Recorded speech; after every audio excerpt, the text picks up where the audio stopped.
आपको दिखाते हैं श्री शिव पुराण के अंदर कि ब्रह्मा और विष्णु और शिव जी के कौन है माता पिता।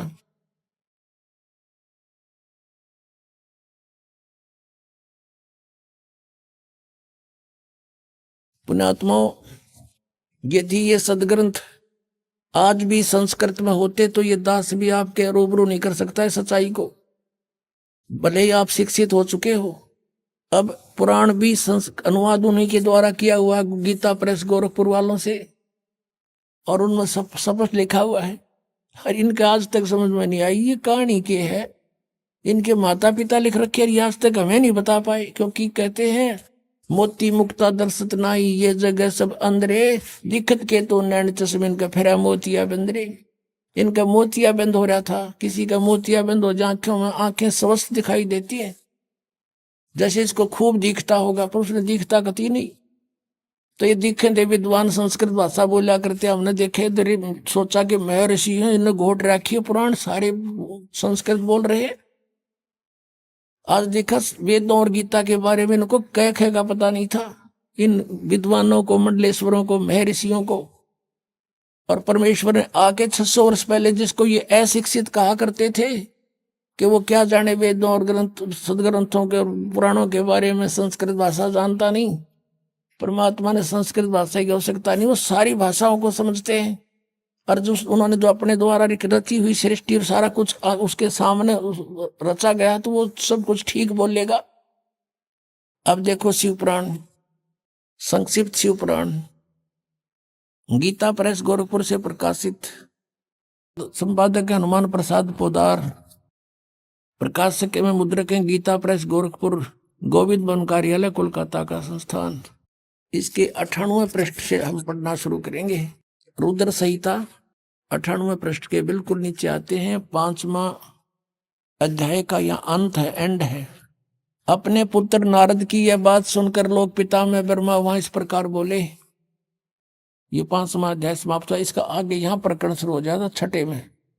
ब्रह्मा जी ने कहा, ब्रह्मन अपने पुत्र नारद से कहा, देव श्रोमणे, तुम सदा समस्त जगत के उपकार में लगे रहते हो, तुमने लोगों के हित की कामना से बहुत उत्तम बात पूछी है।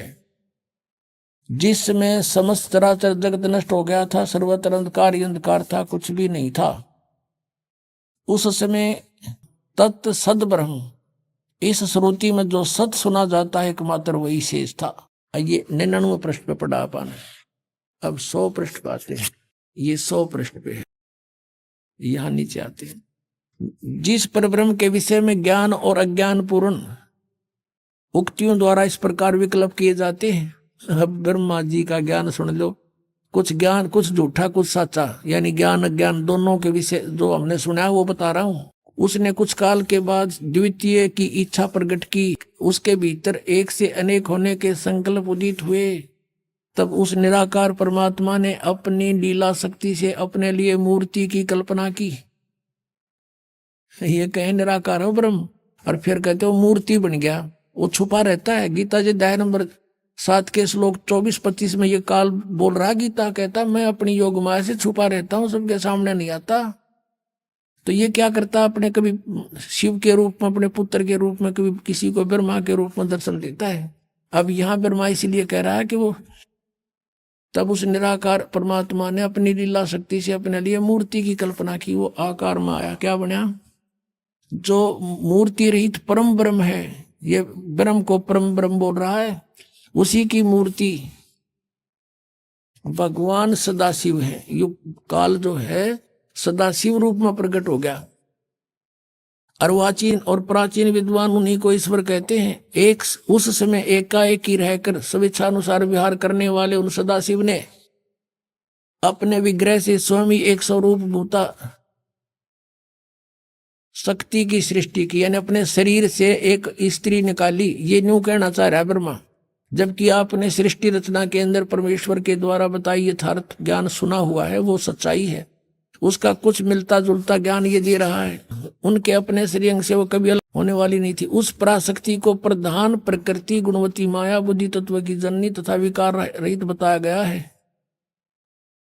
दुर्गा को प्रकृति भी कहते हैं, प्रधान भी कहते हैं। अब याद रखना, गीता जी के 14वें अध्याय के अंदर उत्पत्ति बताएंगे जो ब्रह्मा और विष्णु जी की, ये प्रधान और प्रकृति दुर्गा के लिए कहा है। यहाँ देखना, वह शक्ति अंबिका कही गई है, उसी को प्रकृति, सर्वेश्वरी, त्रिदेव जननी, नित्ता और मूल कारण भी कहते हैं।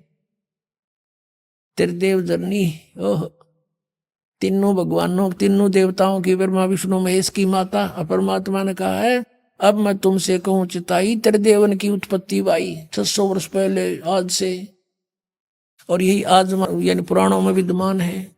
त्रिदेव जननी, नित्ता, मूल कारण भी कहते हैं। सदाशिव द्वारा प्रकट की गई उस शक्ति की 8 भुजाएं हैं। कति क्लियर कंसेप्ट हो गया।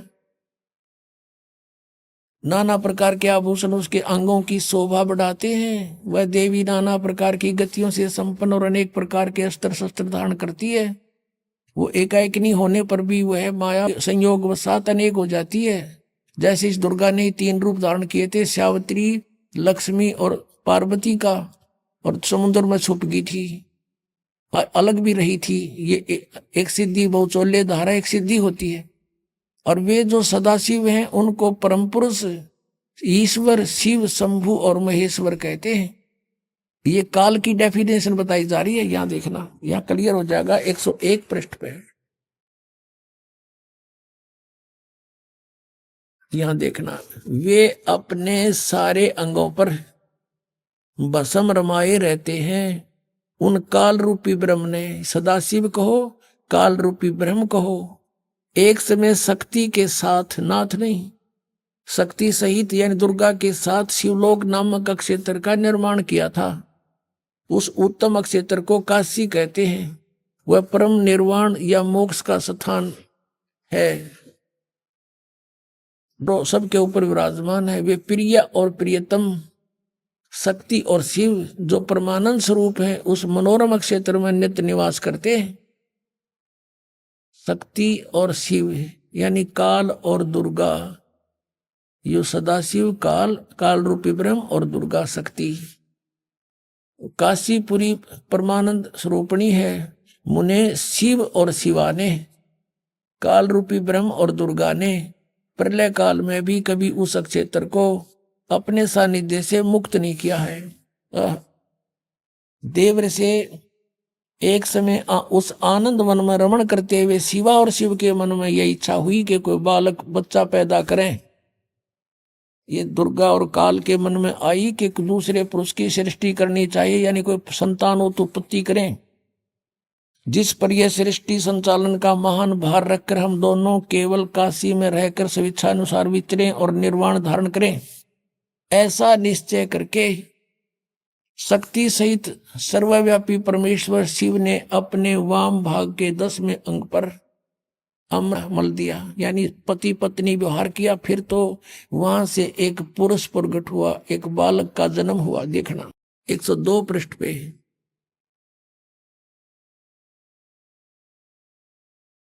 अब शिव बोले, वत्स बेटा, व्यापक होने के कारण तुम्हारा विष्णु नाम विख्यात हुआ।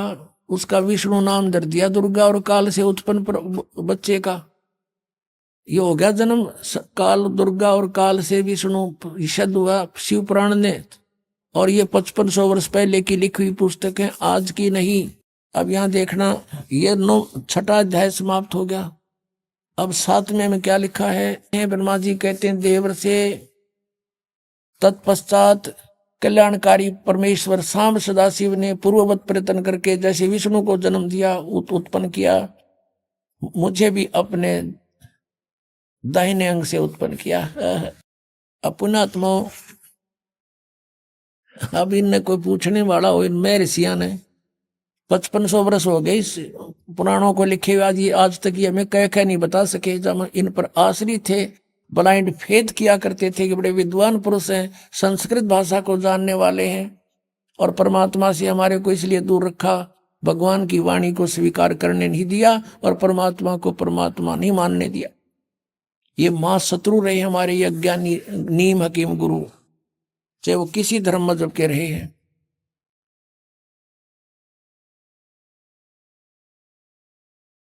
अब यहां पर अब दो तो सिद्ध हो गए कि दुर्गा और काल से शिव और ब्रह्मा जी की, विष्णु जी और ब्रह्मा जी की उत्पत्ति तो स्पष्ट होगी, कंसेप्ट क्लियर हो गया। अब रह गया शिव। अब यहां ये विचलित हो गया अनुवाद करता कि यहाँ प्रकरण चल रहा है जन्म उनकी उत्पत्ति का, तो विष्णु मूल संस्कृत में विद्वान है, मूल पाठ में। यहाँ उसने सोचा विष्णु शिव जी से शिव की उत्पत्ति कैसे लिखूं, हाथ कांप गए। अब लेकिन कहते हैं चोर चुरावे तुमड़ी गड्ढा पानी में, वो गड्ढा हुआ ऊपर आवे सच्चाई छानी ना। अब दिखाता हूं आपको विद्वेश्वर संहिता प्रश्न नंबर 24, 25, 26 पे। एक समय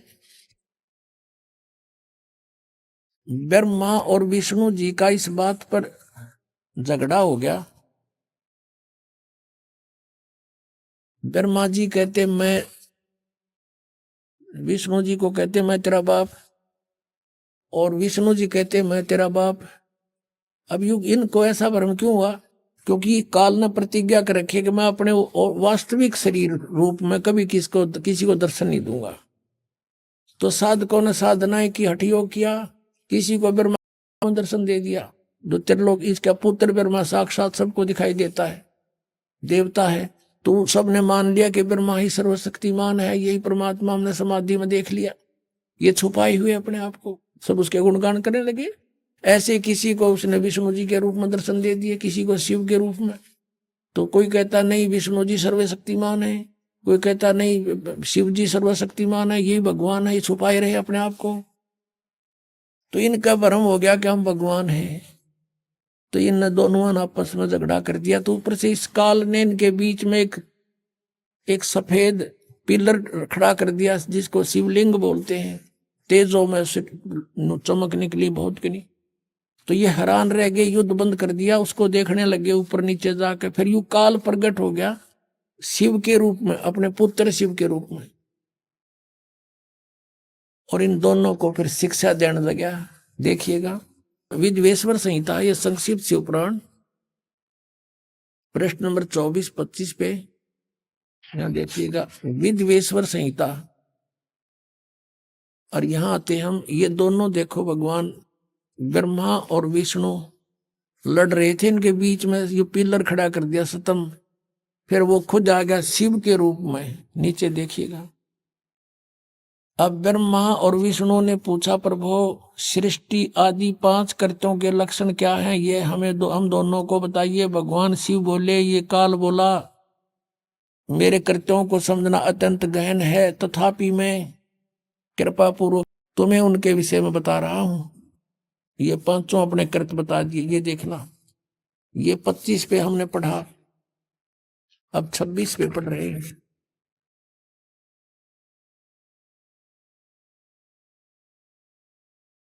पुत्रों, अब ये काल कहता है ब्रह्मा और विष्णु जी को, पुत्रों तुम दोनों ने तपस्या करके प्रसन्न हुए मुझ परमेश्वर से सृष्टि और सतीथि नामक 2 कृत्य प्राप्त किए हैं। तुमने, तुम्हारे को जो एक विभाग दिया है वो मैंने दिया, पर तुमने पहले तपस्या की, तप के बदले में दिए हैं। ये दोनों तुम्हें बहुत प्रिय हैं। इसी प्रकार मेरी विभूति स्वरूप रुद्र और महेश्वर ने, ये मैं नहीं, अन्य 2 अन्य उत्तम कृत्य संहार और तिरोभाव मुझसे प्राप्त किए हैं। अब देखो 4 हो गए, ये 2 तो ये हो गए तुम दोनों ने, ब्रह्मा और विष्णु जी, और रुद्र और महेश्वर, और बोलने वाला 5वां सिद्ध हो गया, ये भी इनका पुत्र है। अब पुण्यात्माओं,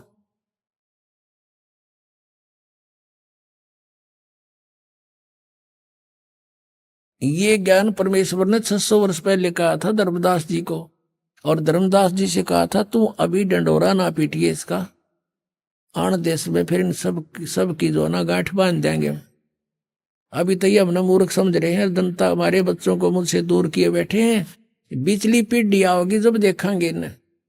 अब सब अक्का बक्का रह गए, अब इनके पास कोई जवाब नहीं। जनता इनसे प्रश्न करती है कि तुम कहाँ सोया करते, मैं ऋषि हो, ये तुमने भट्ठा बैठा दिया, सारे समाज में भूत बना दिए, शास्त्र विरुद्ध ज्ञान सुना दिया। अब इनके बीड़ी धरती हो, पृथ्वी होगी, इनको मुश्किल माचेगी। सारे पंथा ने देख लिए।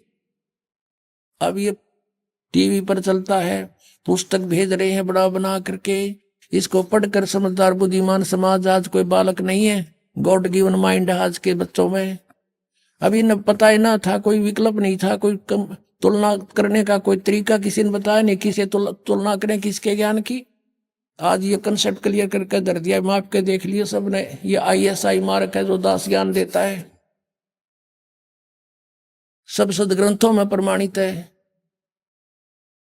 अब वो पूछ रहे हैं उन गुरुओं से, उनको मुश्किल माच रही है और बुद्धिमान लोग भाग भाग करा रहे हैं।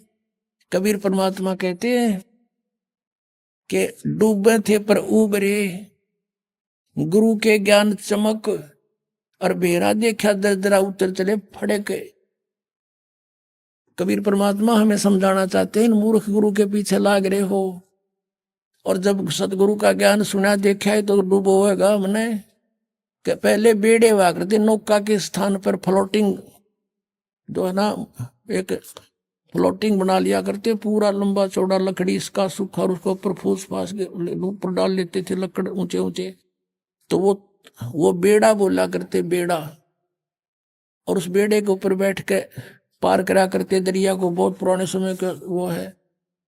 तो कहते परमात्मा कहते हैं कि जब तुम्हें संत मिल जावे सच्चा गुरु, तो इस तरह जंप लगा जाना उस डूबने वाले बेड़े ते, भाग लेना कैसे कि डूबे थे पर उबरे, गुरु के ज्ञान चमक। गुरु के ज्ञान को देखकर ऐसे चमक गए नो, एकदम चौकस हो गए, चौकन्ने हुए कि किसी ने बता दे नो, देख डूबेगा, ये टूटा पड़ा बेड़ा तुम्हारा, आ जाइए, ये बिल्कुल ठीक है, इस पर आ जाओ फटाफट। तो कहते हैं देख के अपने बेड़े को, टूटे हुए को, एकदम फड़क के कूद गए दूसरे पे। एक सेकंड की भी विचार नहीं करे, डूबे इस पर। तो क्या बताते हैं कि जब तुम्हें ये ज्ञान होगा कि जो ज्ञान तुम्हें प्राप्त है वो डुबोने वाला है, तो ऐसे वहां से तुरंत भागना पड़ेगा, जैसे एकदम जंप लगा कर जान बचाने वाली बात होती है। तो कबीर परमात्मा कहते हैं बेरा देखा डूबे थे पर उबरे, गुरु के ज्ञान चमक, चमक माने नो चौकस हो गए, एकदम चमक का पड़ा करें। और भेड़ा देखा जरजरा, यानी टूटा फूटा, तो नाश डुबोएगा। तो उत्तर चले फड़क, फड़क के जैसे कोई पशु के पास में जाकर हॉर्न बजा दे, वो एकदम फड़क के भाग गया करे। कहते नो फड़क के कूद गए दूसरे बेड़े पे, यानी ऐसे गुरु को बदल लेना चाहिए। उस नकली गुरुओं को इस तरह तुरंत त्याग देना पड़ेगा आपको जान बचाने के लिए। अब आपको दिखा दिया ये कि ब्रह्मा विष्णु महेश के कोई माता पिता नहीं, और इनके इतिहास में, इनकी जीवनी में लिखा है इनके माता पिता हैं। और जो ये पांचवा कौन है, ये ब्रह्म है, यही गीता का ज्ञान दे रहा है। देखिएगा फिर शिव पुराण, ये वही शिव पुराण है, गीता प्रेस गोरखपुर से प्रकाशित। अब हम उसको पढ़ रहे हैं, 26 पृष्ठ पे आप पढ़ रहे हो, विद्वेश्वर संहिता। अब हम यहां आगे थे पढ़ते पढ़ते कि पुत्रों तुम दोनों ने तपस्या करके प्रसन्न हुए मुझ परमेश्वर से सृष्टि और सतीथि नामक 2 कृत प्राप्त किए हैं, ये दोनों तुम्हें बहुत प्रिय हैं। इसी प्रकार मेरी विभूति स्वरूप, मेरे स्वरूप में मेरे जैसे शरीर वाले रुद्र और महेश में भी ने भी 2 उत्तम कृत संहार और प्रभाव मुझ से प्राप्त किए हैं। तो इसका मतलब हो गया ये पांचवा कौन है, ये ब्रह्म है, काल है, काल रूपी ब्रह्म है। यहाँ ये क्या कहता है कि मैंने पूर्व काल में अपने स्वरूप भूत मंत्र का उपदेश किया है, जो ओंकार के रूप में प्रसिद्ध है। वही महामंगलकारी मंत्र है। सबसे पहले मेरे मुख से ओंकार ओम प्रकट हुआ, जो मेरे स्वरूप का बोध कराने वाला है। ओंकार वाचक है, मैं वाच्य हूं। यह मंत्र मेरा स्वरूप ही है। प्रतिदिन ओंकार का निरंतर स्मरण करने से मेरा ही सदा सिमरण होता है। तो ओम का जाप ब्रह्म का है, काल का है। मेरे उत्तरवर्ती मुख से अकार का, पश्चिम मुख से उकार का, दक्षिण मुख से मकार का, पूर्ववर्ती मुख से बिंदु का तथा मध्यवर्ती मुख से नाद का प्राकट्य हुआ है। यानी 5 अवय हैं इसमें, अकार, उकार और मकार, और बिंदु और नाद। इन पांचों से मिलकर ये ओम बना है। प्रणव, प्रणव बोलते हैं इसको, प्रणव। इस प्रकार 5 अवयवों से, 5 अंगों से युक्त ओंकार का विस्तार हुआ। इन सभी अवयवों से एकीभूत होकर यह प्रणव ओम नामक एक अक्षर हो गया। ओम इति एकाक्षरम ब्रह्म विहारण मामनुसमरण यह प्रयाति तदन्देहम स याति परमाम गतिम। गीता जी के अध्याय नंबर 8 के श्लोक 13 में गीता का ज्ञान ये ब्रह्म ही दे रहा है इति सिद्धम। वो कह रहा मेरा एक ओम अक्षर है, नथिंग एल्स। और यहां जो इन्होंने नकलियान बना रखा है ना, ओम नमः शिवाय, ये 5 अक्षर का मंत्र है। ये ओम नमः शिवाय कोई मंत्र नहीं है मूल पाठ में। ये अनुवाद करता कि अपनी अड़ंगा अड़ाया हुआ है, इसलिए ये गोट लिया ओम नमः शिवाय, ओम नमः शिवाय। अरे तो सीधा ओम मंत्र बता रहा क्या, नथिंग एल्स। अपने आत्मा एक तो ये सद हो गया कि गीता जी का ज्ञान ये काल रूपी ब्रह्म ही बोल रहा था। ये यहां भी कह रहा है मेरा ओम मंत्र है। ये ब्रह्मा विष्णु महेश का पिता है, दुर्गा इनकी माता, इति सिद्धम।